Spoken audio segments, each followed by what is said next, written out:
In your role with Scope, could you talk about a bit more, expand on the role, and what are the key strategic initiatives you are working on, which have evolved through your own experience and which you're very passionate about? Yeah.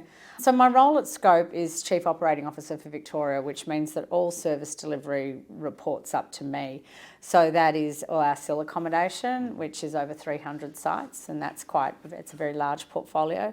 Our social connections programs, which traditionally were day and lifestyle programs or day programs, our therapy services, and then also at Scope here, we have a wonderful arm to our business that we're very proud of, that's our Communication Inclusion Resource Centre, and they do a lot of things around access for communication and disability access nationally, internationally. They do some really good things, and a lot of their work is grant funded or mission funded from the organisation. 85% of what we do here at Scope is CIL, so supported independent living. We have a real mixture in our service offering here.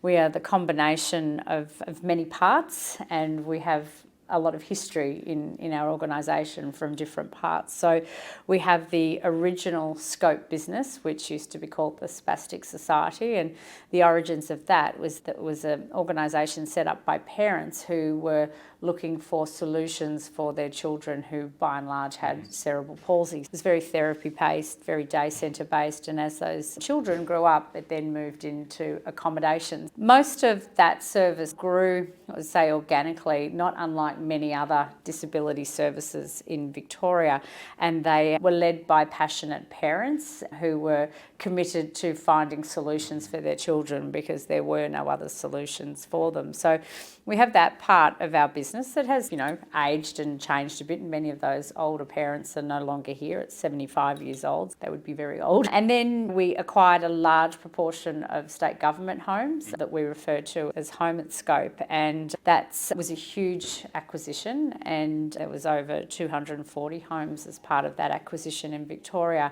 And many of the people that we support in those homes were some of the last in the state to be deinstitutionalised. So they came out of institutions into homes in the community, which means that they've lived in institutions for a long time in their life, and that has impacts on them. It also means that some of those people don't have families. They were given up and put into an institution. It also means that some of those people were considered to be accessing housing of last resort because of significant behaviours and things. So we've got a real mixture in that group that formulate the other part of what Scope does. So we have a mixture of clients, we have a mixture of housing stock.